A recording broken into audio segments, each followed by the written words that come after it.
بسم اللہ الرحمن الرحیم۔ السلام علیکم ورحمۃ اللہ وبرکاتہ۔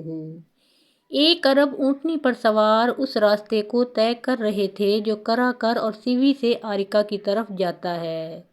دوپہر کا وقت تھا، آفتاب عالمتاب عین سر پر پہنچ گیا تھا اور نہایت آب و تاب سے چمک رہا تھا۔ سفید دھوپ پھیلی ہوئی تھی اور اس میں ایسی چمک تھی کہ نظر اٹھا کر دیکھا نہ جاتا تھا۔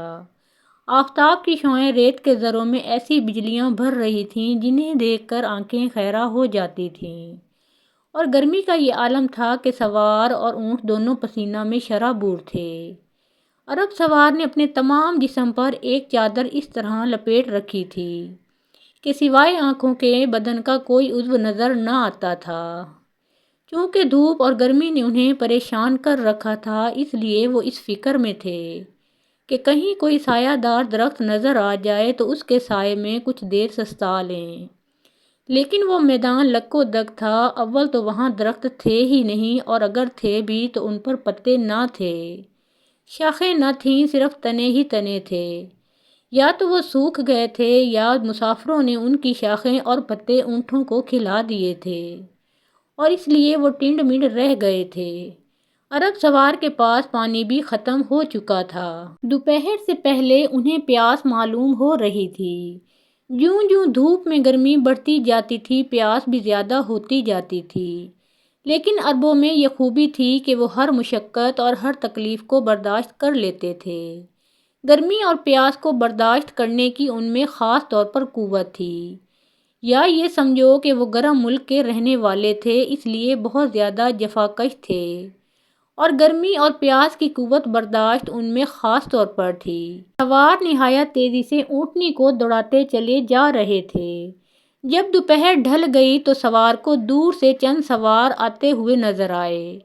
وہ ان سواروں کو دیکھ کر بہت خوش ہوئے، غالباً کئی روز سے انہیں آج انسانوں کی صورتیں نظر آئی تھیں۔ جب انسان کسی ایسی جگہ پہنچ جاتا ہے جہاں اسے اس کے ہم جنس نظر نہیں آتے تو وہ تنہائی کو بڑی شدت سے محسوس کرتا ہے اور اپنی جنس سے ملنے کے لیے بے چین ہو جاتا ہے، اور جب اتفاق سے اسے انسانوں کی صورت نظر آ جاتی ہے تو اس قدر خوشی ہوتی ہے جیسے اس نے کوئی بڑی دولت پا لی ہو۔ عرب سوار نے آنے والے سواروں سے ملنے کے لیے اونٹنی کو اور زیادہ تیز کر دیا۔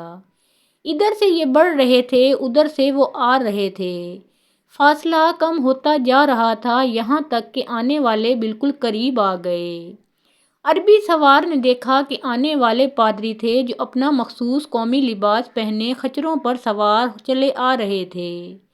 یہ 4 پادری تھے، 4 خچروں پر سوار تھے۔ چاروں بوڑھے تھے، ان کی داڑھیاں سفید اور لمبی تھیں، 2 کی بھویں تک بھی سفید ہو گئی تھیں۔ ان کی فتراک سے پانی کے برتن اور کھانے کا سامان بندھا ہوا تھا۔ وہ سفید جبے پہنے ہوئے تھے جو ٹخنوں تک لمبے تھے، کمر سے ریشم کی ڈوریں باندھے تھے، اور سینوں پر سرخ رنگ کے کپڑے کی سلیبیں لگائے تھے۔ جب وہ چاروں عربی سوار کے پاس آئے تو عربی نے اپنی زبان میں ان سے دریافت کیا، کیا آپ کے پاس پانی ہے؟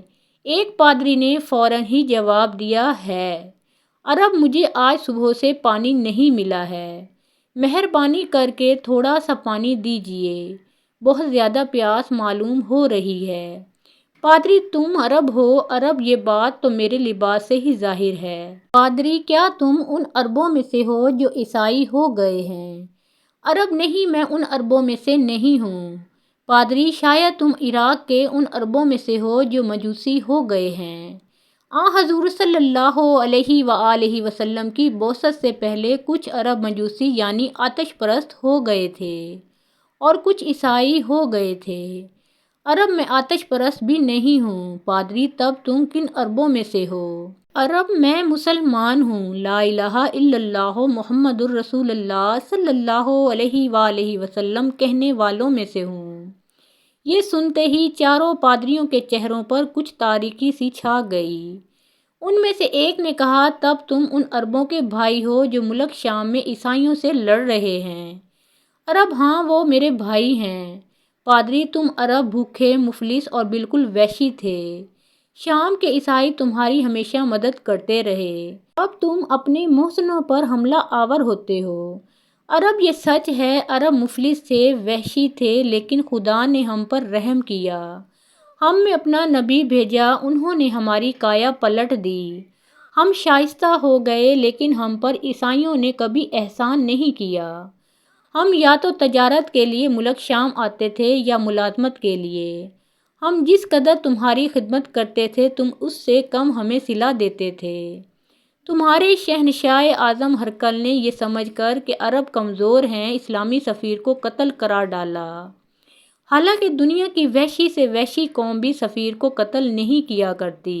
تمہارے شہنشاہ نے ہمیں اعلان جنگ دیا، ہم نے منظور کر لیا۔ لڑائی کی پہل عیسائیوں کی طرف سے ہوئی ہے، ہماری طرف سے نہیں ہوئی۔ رسول اللہ صلی اللہ علیہ وآلہ وسلم نے 6 ہجری میں سلاطین عالم کو دعوت اسلام دی تھی۔ حاکم بصرہ کو بھی دعوت نامہ بھیجا گیا تھا۔ حضرت حارث بن عمیر رضی اللہ تعالیٰ عنہ سفیر ہو کر گئے تھے۔ جب وہ موتا پہنچے تو وہاں کے عیسائی حاکم شرجیل غسانی نے انہیں قتل کر ڈالا۔ عیسائیوں سے مسلمانوں کی لڑائی کی ابتدا اسی وقت سے ہوئی۔ پادری نے عرب کو کوئی جواب نہ دیا اور چاروں پادریوں نے اپنے خچروں کو بڑھانا چاہا۔ عرب نے کہا تھوڑا پانی تو دیتے جاؤ۔ پادری کیونکہ تمہاری قوم ہماری قوم سے برسرِ جنگ ہے اس لیے تمہیں پانی نہیں دیا جا سکتا۔ عرب اگرچہ میں تم سے زبردستی پانی لے سکتا ہوں لیکن تمہیں عیسائیوں کا مذہبی پیشوا سمجھ کر چھوڑے دیتا ہوں۔ یہ کہتے ہی عرب سوار نے اونٹنی آگے بڑھائی۔ پادری اپنے خچروں کو ہانکتے ہوئے چلے گئے۔ اس وقت مسلمانوں سے عیسائی اس قدر تعصب اور عداوت و دشمنی رکھتے تھے کہ وہ پیاسے مسلمان کو پانی تک دینا بھی گوارا نہ کرتے تھے۔ عرب تھوڑی ہی دور گئے تھے کہ انہیں ایک کمسن عیسائی لڑکی ملی جو بکریاں چرا رہی تھی۔ عرب نے اس کے پاس جا کر پوچھا لڑکی کیا تیرے پاس پانی ہے؟ لڑکی نے غور سے عرب کو دیکھا، اس نے کہا کہ میرے پاس پانی ختم ہو گیا ہے۔ تم اس طرف سے کہاں سے آ رہے ہو؟ میں نے آج تک کبھی اس طرف سے کسی مسافر کو آتے ہوئے نہیں دیکھا۔ عرب میں ایران سے آ رہا ہوں۔ لڑکی نے حیرت ناک نگاہوں سے عرب کو دیکھ کر کہا ایران سے تعجب ہے، سنا ہے ایران کا راستہ بڑا دشوار گزار ہے۔ عرب نے کہا کہ یہ سچ ہے، یہ راستہ نہایت کٹھن ہے، کئی منزل تک پانی نہیں ملتا، کہیں کف دست میدان ہے اور کہیں اس قدر گھنا اور تاریک جنگل ہے کہ مسافر کو چلنے میں بڑی دقت ہوتی ہے۔ لیکن تجھے یہ باتیں کیسے معلوم ہیں؟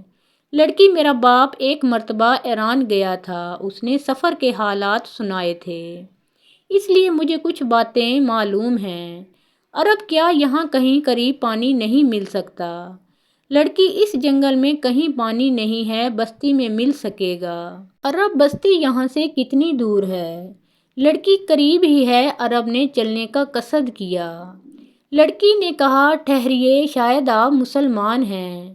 عرب ہاں لڑکی، تب آپ کو اس نواح میں احتیاط رکھنی چاہیے، یہاں کے لوگ مسلمانوں کو اچھی نظروں سے نہیں دیکھتے۔ راستہ میں ایک چرواہا ملے گا، وہ بہت برا آدمی ہے، اس سے ہوشیار رہنا۔ عرب نے اس لڑکی کا شکریہ ادا کیا اور وہاں سے چلے۔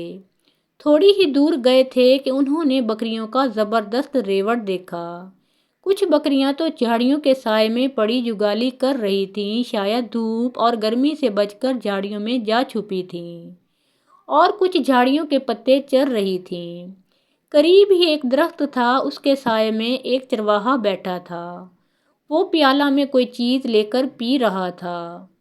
عرب بھی اس کے پاس پہنچ گئے، انہوں نے اس سے پوچھا کیا تمہارے پاس پانی ہے؟ چرواہے کی آنکھیں سرخ ہو رہی تھیں جیسے اس نے شراب پی رکھی ہو۔ اس نے گھور کر عرب کو دیکھا اور کہا ہاں ہے، کیا تم پیو گے؟ عرب ہاں، مجھے بہت زیادہ پیاس محسوس ہو رہی ہے، لیکن یہ تیرے پیالے میں کیا ہے؟ چرواہا پانی ہے۔ عرب شراب معلوم ہوتی ہے، چرواہا اس پانی کا رنگ ہی ایسا ہے، اونٹنی سے اتر کر اس کی بو سونگھ کر دیکھ لو۔ عرب نے اونٹنی کو بٹھایا، پالان سے نیچے اترے۔ چرواہے نے کہا تم شاید مسلمان معلوم ہوتے ہو، جو پانی کو شراب سمجھ کر ڈر رہے ہو۔ عرب: ہاں چرواہا، خوف نہ کرو، یہ پانی ہے۔ عرب چرواہے کے پاس جا کر زانو کے بل بیٹھ گئے اور جھک کر بو سونگھنے لگے۔ چرواہے نے اپنے پاس ایک موٹا ڈنڈا رکھا ہوا تھا۔ اس نے حیرت انگیز پھرتی کے ساتھ ڈنڈا اٹھا کر اس زور سے عرب کے سر میں دے مارا کہ وہ بے ہوش ہو کر گر پڑے۔ چرواہے نے فاتحانہ انداز میں کہا: میں اس مرد مسلمان کو گرفتار کر لوں، میرا آقا اس کارنامے سے بہت خوش ہوگا۔ چنانچہ اس نے عرب ہی کے عمامہ سے اسے جکڑنا شروع کیا اور دل ہی دل میں کہنے لگا۔ جب عرب کو ہوش آیا تو انہوں نے اپنی مشقیں بندھی ہوئی دیکھیں۔ ان کے سر میں کافی چوٹ آئی تھی۔ انہیں خوف ہوا کہ کہیں ان کی کھوپڑی کی ہڈی تو نہیں ٹوٹ گئی۔ کیونکہ سر میں سخت درد تھا، وہ ٹٹول کر دیکھنا چاہتے تھے لیکن ہاتھ بندھے ہوئے تھے، دیکھ نہ سکے۔ چرواہا اس وقت بھی شراب پی رہا تھا۔ اس نے جب عرب کو ہوش میں دیکھا تو ہنس کر کہا: کہتے ہیں کہ مسلمان بہادر ہوتے ہیں، بس یہی بہادری تھی تمہاری۔ میرا ایک ڈنڈا بھی نہ سہ سکے، جھٹ بے ہوش ہو گئے۔ عرب کو اس کی لاف زنی پر غصہ تو بہت آیا، لیکن کیا کرتے؟ اس نے غضبناک نگاہوں سے چرواہے کو دیکھا۔ چرواہا بھی انہیں دیکھ رہا تھا۔ اس نے کہا: خبردار جو گھورا، ورنہ آنکھیں نکال لوں گا۔ یہ کہتے ہی اس نے پیٹی میں سے خنجر نکالا۔ عرب کو اندیشہ ہوا کہ وہ شراب کے نشے میں ہے، کہیں واقعہ آنکھیں نکالنے پر تیار نہ ہو جائے۔ انہوں نے نگاہیں جھکا لیں۔ چرواہے نے کہا: تم مسلمان ہو، مسلمان۔ مجھے اور میرے آقا کو مسلمانوں سے ایسی ہی دشمنی ہے جیسے مور کو سانپ سے ہے۔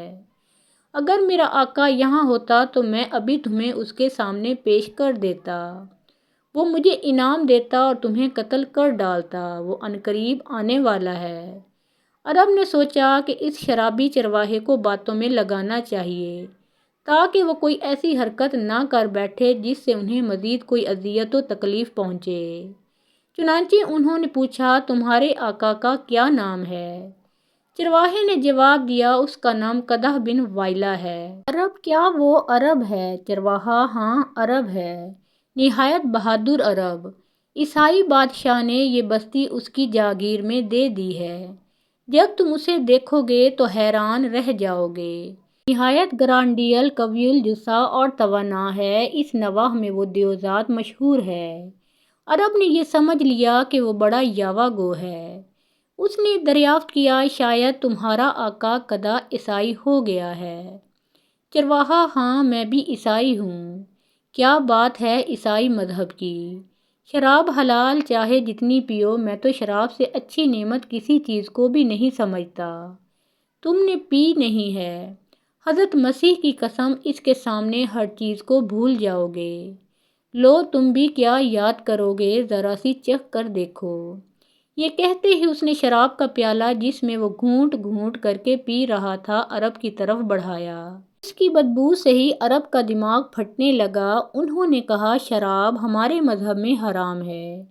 چرواہا: یہی تو کہتا ہوں، کتنے بد عقل ہو تم مسلمان، دنیا کی بہترین نعمت کو اپنے اوپر حرام کر لیا۔ اچھا بتاؤ تو شراب کیوں حرام ہو گئی؟ عرب: اس لیے کہ یہ سڑی ہوئی چیزوں کا عرق ہوتا ہے۔ چرواہا: غلط غلط، یہ خالص انگوری شراب ہے۔ عرب: انگور میں اور بھی کئی چیزیں ڈال کر اسے سڑایا جاتا ہے، پھر عرق کھینچا جاتا ہے، اس لیے اس میں ایسی تیز بدبو ہوتی ہے جس کے سونگھنے ہی سے آدمی کا جی برا ہونے لگتا ہے۔ اس کے علاوہ شراب انسان کو مست و مخمور کر کے اس کے ہوش و حواس گم کر دیتی ہے۔ اسے خبر ہی نہیں ہوتی کہ وہ کتنی گندی نالی میں پڑا ہے، یا سڑک پر، گھر میں ہے، یا کسی کوڑے کے ڈھیر پر۔ نشہ کی حالت میں جو کچھ وہ کرتا ہے اسے اس کا مطلق احساس نہیں ہوتا۔ بیٹی، بہن، ماں اور بیوی میں تمیز نہیں کر سکتا۔ جب تک نشہ رہتا ہے طبیعت میں نامناسب جوش اور دل میں واہیات قسم کی امنگ رہتی ہے، لیکن جہاں نشہ اترا اعضاء شکنی شروع ہو گئی، جیسے اس نے بڑی مشقت کی ہو، جوڑ جوڑ میں درد معلوم ہونے لگتا ہے، کسی کام کے کرنے کو جی نہیں کرتا، ایسا پست ہمت اور بزدل ہو جاتا ہے کہ کتنا ہی قوی ہیکل ہو، ایک معمولی آدمی اسے زیر کر سکتا ہے۔ یہ تو وقتی نقصان ہے، لیکن سب سے زیادہ نقصان یہ ہے کہ شراب پھیپھڑوں اور جگر کو خراب کر دیتی ہے۔ شرابی کی طاقت جاتی رہتی ہے، حرارت رہنے لگتی ہے اور وہ یا تو مر جاتا ہے یا ایسا بیمار اور ناتواں ہو جاتا ہے کہ مرنے کی دعائیں مانگنے لگتا ہے۔ چرواہا، تم کتنی بھی شراب کی برائی کرو، لیکن میں نہ ڈر سکتا ہوں اور نہ ہی اسے چھوڑ سکتا ہوں۔ اگرچہ تمہارے کہنے سے اب مجھے خیال ہوا کہ میں بڑا قوی اور بہادر تھا، اپنے سامنے آدمی کی کوئی حیثیت نہیں سمجھتا تھا، لیکن اب وہ طاقت اور وہ کس بل نہیں رہے، طبیعت کچھ مزمل رہتی ہے۔ کسی مشقت کے کام کو کرتے ہوئے سانس پھول جاتا ہے۔ میں عرصہ سے اس بات کو محسوس کر رہا ہوں کہ پورا سانس نہیں لے سکتا، لیکن میری عمر کے ساتھ ساتھ میری طاقت کا انحطاط ہوتا جاتا ہے۔ اس میں شراب کی خرابی کو دخل نہیں ہے۔ ارب، دیکھو تم ابھی جوان ہو، قوی بھی ہو، اس لیے تمہیں شراب کے نقصانات کا زیادہ احساس نہیں ہوتا۔ جب جوانی کی قوت جاتی رہے گی تو 100 بیماریوں کے ایک بیمار ہو جاؤ گے۔ اگر تم شراب کو اب بھی چھوڑ دو تو پھر ایسے ہی ہو سکتے ہو کہ کسی جوان کو بھی نظر میں نہ لاؤ۔ چرواہا، واہ واہ، میں اور ایسی نعمت کو چھوڑ دوں؟ ہرگز نہیں ہو سکتا، لو تم بھی پیو۔ چرواہے نے پھر عرب کی طرف پیالہ بڑھایا۔ عرب نے کراہت سے منہ پھیر لیا۔ چرواہے نے شراب اس کے اوپر انڈیل دی۔ انہیں ناگوار تو بہت ہوا، لیکن بندھے ہوئے تھے، کچھ نہ کر سکے، غم و غصہ کھا کر رہ گئے۔ لیکن اس باتوں کے سلسلہ کا یہ اثر ہوا کہ چرواہے نے خنجر جو پیٹی میں سے کھینچ لیا تھا اسے پھر میان میں داخل کر دیا۔ عرب نے دریافت کیا، تمہارا آقا کہاں گیا ہے؟ چرواہا، شہنشاہ ہرقل اعظم کی خدمت میں گیا ہے۔ وہ ہر سال جایا کرتا ہے، لیکن اس مرتبہ سال بھر سے پہلے ہی چلا گیا ہے۔ خود شہنشاہ نے اسے طلب کیا تھا۔ عرب، کب تک آ جائے گا؟ چرواہا، آخری اطلاع یہ ہے کہ وہ انطاکیہ دارالسلطنت سے چل پڑا ہے، 1 یا 2 روز ہی میں آنے والا ہے۔ اب عصر کا وقت ہو گیا تھا، دھوپ کی سفیدی سنہرے پن میں تبدیل ہو گئی تھی، آفتاب کی حدت بہت حد تک کم ہو گئی تھی۔ اس وقت وہی لڑکی جس نے اس چرواہے سے عرب کو ہوشیار کیا تھا اپنی بکریاں لے کر آئی۔ وہ عرب کو بندھا ہوا دیکھ کر کچھ افسردہ خاطر ہو گئی، لیکن بولی کچھ نہیں، افسوس بھری نگاہوں سے دیکھتی چلی گئی۔ اسے دیکھ کر چرواہے نے کہا، لو، وہ خوبصورت ہرنی اپنی بکریاں لیے جا رہی ہے، مجھے بھی چلنا چاہیے۔ اس نے بکریوں کو جمع کیا اور عرب کو ساتھ لے کر بستی میں چلا گیا۔ اس نے رات کے وقت عرب کو کچھ کھانا اور پانی دیا۔ صبح ہوتے ہی پھر اپنے ساتھ بکریوں اور عرب کو لے کر اسی مقام پر آ گیا جہاں گزشتہ روز بیٹھا تھا۔ پھر اس نے شراب پینی شروع کی اور تلچھٹ عرب کے اوپر ڈالتا رہا۔ رات کو پھر انہیں اپنے ساتھ لے گیا۔ اسی طرح 3 دن گزر گئے۔ چوتھے روز دوپہر کے وقت چرواہے نے زیادہ شراب پی اور کئی پیالے عرب کے اوپر بھی انڈیل دیے۔ عرب کو بہت ہی غصہ آیا۔ انہیں غضبناک دیکھ کر چرواہا ہنسنے لگا۔ اسی وقت کرا کر سوئی کی طرف سے گرد و غبار اڑا۔ سب سے پہلے عرب نے دیکھا۔ تھوڑی ہی دیر بعد وہی لڑکی جو عرب کو ملی تھی اپنی بکریاں لیے آئی۔ چرواہے نے اس سے کہا، کیوں آج سویرے کیوں چلی آئی؟ لڑکی، آج میری طبیعت کچھ اچھی نہیں ہے۔ چرواہا، یہ تمہارے پیچھے غبار کیسا اڑ رہا ہے؟ لڑکی، میرا خیال ہے کوئی لشکر آ رہا ہے۔ چرواہا، مکار یہ نہیں کہتی کہ ڈر کر بھاگی جا رہی ہے؟ مت جا میرے پاس، ٹھہر، کسی کی یہ مجال نہیں ہو سکتی کہ تیری یا تیری بکریوں کی طرف آنکھ بھر کر بھی دیکھ سکے۔ لڑکی نے کوئی جواب نہیں دیا، وہ بڑھی چلی گئی۔ اس کے جاتے ہی غبار چھٹ گیا اور عربوں کی فوج آتی ہوئی نظر آئی۔ چرواہا عربی لشکر کو دیکھ کر زرد پڑ گیا۔ عرب کا چہرہ فرط مسرت سے چمک اٹھا۔ ان دونوں کے دیکھتے دیکھتے عربی رسالے ان کے قریب آ گئے۔ یہ مسلمان تھے۔ ان مسلمانوں نے جوں ہی عرب کو دیکھا وہ رک گئے۔